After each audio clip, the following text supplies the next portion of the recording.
Kenapa Habib Muhdar ini mengatakan seakan-akan Imam Syafi'i ini adalah orang yang pro dengan Alawi bin Ubaidillah? Dia salah memahami. Alawiyah di dalam kitab Al-Um ini adalah Bani Ali. Ingat-ingat catatan, Bani Ali, karena waktu itu Alawi bin Ubaidillah belum ada. Wong dia wafatnya tahun 410 kok. Bahkan sampai dini hari lahirnya belum ditemukan kapan lahirnya. Hanya mengetahui wafatnya saja. Karena pada waktu itu lagi rame-ramenya pengakuan daripada Syiah yang mengklaim dirinya sebagai Alu Muhammad. Maka sebenarnya kalau mau jujur-jujuran mereka yang suka menyerang Syiah juga dari habaib, kami bukan Syiah. Istilah Alawiyah itu ya yang pertama kali menggunakan adalah Syiah kok. Alawiyah itu ya Syiah pertama kali. Maka pernah Habib Lutfi mengatakan, ingat, Alawiyah di sini, thariqatul Alawiyah ini adalah thariqahnya daripada Bani Ali, bukan dari Alawi. Ya keceplosan sebenarnya.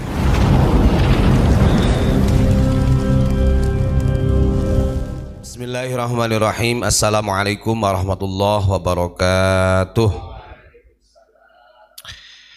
Alhamdulillah, puji syukur kepada Allah Subhanahu wa taala. Shalawat beserta salam marilah kita haturkan kepada Nabi agung tercinta Nabi Yuna Muhammad sallallahu alaihi wasallam biqaulina Allahumma shalli ala sayyidina Muhammad. Para hadirin, para jamaah yang dimuliakan Allah Subhanahu wa taala, ada salah satu Habib, cucunya dari Habib Soleh Tanggul, yang katanya menurut catatan dari Ba'alawi, catatan para habaib, Habib Soleh Tanggul ini diangkat sebagai wali kutub. Ini diisyarahkan oleh Habib Abu Bakar Gresik dengan mengenakan imamah hijau. Itu adalah isyarah di mana Habib Soleh Tanggul ini diangkat sebagai wali kutub.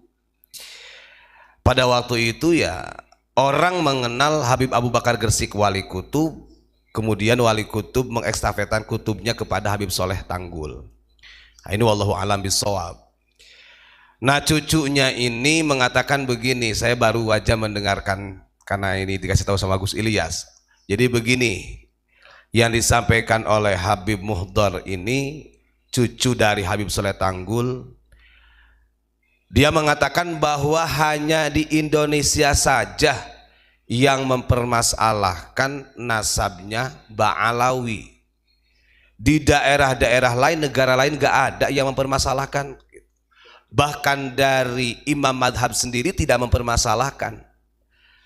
Nah, kalau saya balik pertanyaannya begini, hanya di Indonesia saja para habaib ini dimuliakan berlebihan, dan di negara lain gak dimuliakan sedemikian rupa. Bahkan kalau kita lihat Habib Umar bin Hafid saja, itu ketika melakukan tawaf di Makkatul Mukarramah, itu orang-orang ya tawaf cuek-cuek saja, gak ada yang sungkem. Artinya kalau secara wibawa, secara karomah, dan masyhur secara internasional masih kalah dengan Syekh Nawawi, masih kalah dengan Gus Dur, masih kalah dengan Mbah Maimun Zubair. Siapa yang gak kenal dengan ulama kita? Artinya ini sebenarnya mindset yang keliru. Hanya di Indonesia tok para habaib ini dimuliakan sedemikian rupa, sementara di negara yang lain tidak. Di Malaysia diusir, tuh malah lebih ngeri lagi. Maka pantas gitu.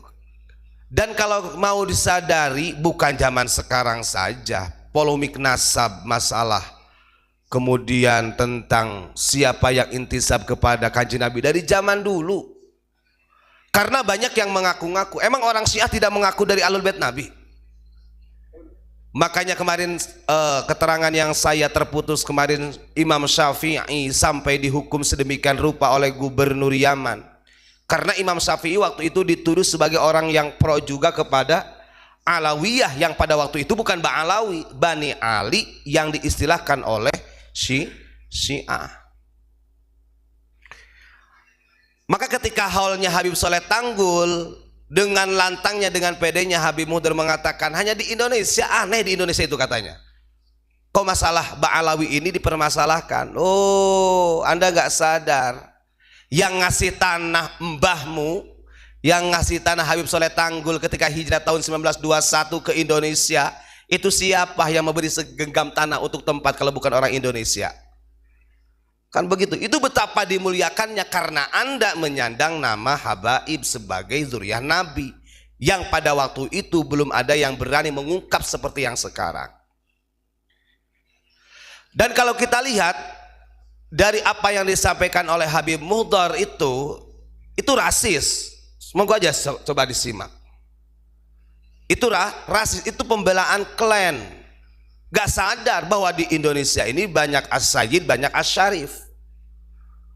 Emangnya cucu Nabi itu hanya para habaib? Emangnya yang menjadi cucu Nabi yang intisab nasabnya kepada kanjeng Nabi itu hanya dari imigran Yaman saja?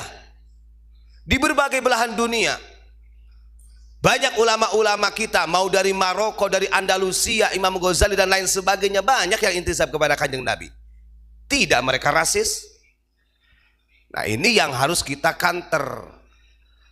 Kalau sampai dibiarkan doktrin-doktrin dari para habaib seperti itu, masa depan anak bangsa kita ini akan menjadi keset. Kita ini akan menjadi budak.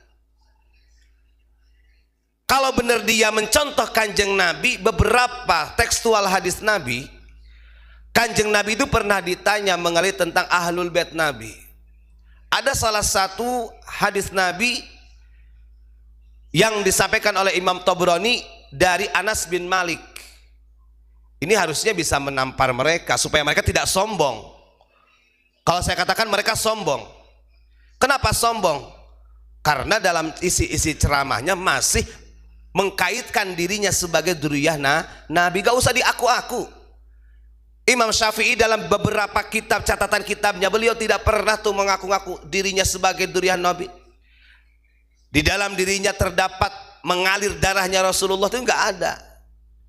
Maka kanjeng Nabi pernah ditanya oleh sahabat, su'ilan Nabi sallallahu alaihi wasallam man alu Muhammad. Ya Rasul, sebenarnya hakikatnya keluargamu, keluarga Muhammad itu siapa sih ahlul bait Nabi itu? Maka riwayat Anas bin Malik, kanjeng Nabi dengan tegas supaya tidak menjadi kesombongan, beliau menjawab kullu taqiyyin. Setiap orang-orang yang mempunyai ketakwaan kepada Allah, maka dia keluargaku, kata Nabi. Artinya ini cukup. Kalau memang engkau adalah cucu Nabi, buktikan dengan akhlakul karimah. Buktikan dengan cara dakwahmu yang betul-betul bisa memberikan edukasi kepada masyarakat, ukhwatul insaniyah, ukhwatul basyariyah, ukhwatul wataniyah, dan ukhwatul diniyah. Bukan rasisnya yang dikedepankan. Kan ini tidak. Di dalam isi ceramahnya, wah, seakan-akan tidak ada yang lebih mulia manusia ini kecuali para habaib. Dan itu nyata. Kanjeng Nabi mengatakan kullu taqiyyin, setiap orang yang bertakwa itu adalah keluargaku. Bahkan beliau mengatakan wa ta'ala Nabi sallallahu alaihi wasallam in auliya'uhu illal muttaqun. Karena tidak ada yang bisa menjadi kekasihku kecuali orang-orang yang mempunyai ketakwaan, bukan Habib. Artinya ini adalah porsi sumbu di mana supaya kita ini lebih memahami apa yang harus kita kedepankan di dalam syiar agama ini. Ajarkan ketakwaan yang sebenar-benarnya. Bukan mengajak, harus hormat sama Habib, kamu harus mengabdi, harus khidmat tunduk kepada dzurriyyah Nabi. Bukan itu. Itu ajaran rasis. Dan itu tidak pernah diajarkan oleh baginda Rasul. Makanya cukup Imam Syafi'i mengatakan di dalam fatwa syairnya, yakfikum al-fakhru bi ali Muhammad. Artinya memuliakan keluarga Nabi Muhammad ini ada yang lebih potensial, yang sangat luar biasa ketika keluarga Nabi itu dimasukkan di dalam rukun sholat ketika membaca sholawat kepada kanjeng Nabi. Ini sangat luar biasa dan itu tidak boleh diaku-aku, dan ini ciri khas. Kalau kita lihat dari sejarah ketika Imam Syafi'i kemarin yang hijrah ke Yaman, ke Najran, yang selalu menyandangkan Alawiyah, begini, ini ada kekeliruan pemahaman di dalam kitab Al-Um. Kenapa Habib Muhdar ini mengatakan seakan-akan Imam Syafi'i ini adalah orang yang pro dengan Alawi bin Ubaidillah? Dia salah memahami. Alawiyah di dalam kitab Al-Um ini adalah Bani Ali. Ingat-ingat catatan. Bani Ali karena waktu itu Alawi bin Ubaidillah belum ada. Wong dia wafatnya tahun 410 kok. Bahkan sampai dini hari lahirnya belum ditemukan kapan lahirnya. Hanya mengetahui wafatnya saja. Karena pada waktu itu lagi rame-ramenya pengakuan daripada Syiah yang mengklaim dirinya sebagai Alu Muhammad. Maka sebenarnya kalau mau jujur-jujuran mereka yang suka menyerang Syiah juga dari habaib, kami bukan Syiah. Istilah Alawiyah itu ya yang pertama kali menggunakan adalah Syiah kok. Alawiyah itu ya Syiah pertama kali. Maka pernah Habib Lutfi mengatakan, ingat Alawiyah di sini, thariqatul Alawiyah ini adalah thariqahnya daripada Bani Ali, bukan dari Alawi. Ya keceplosan sebenarnya.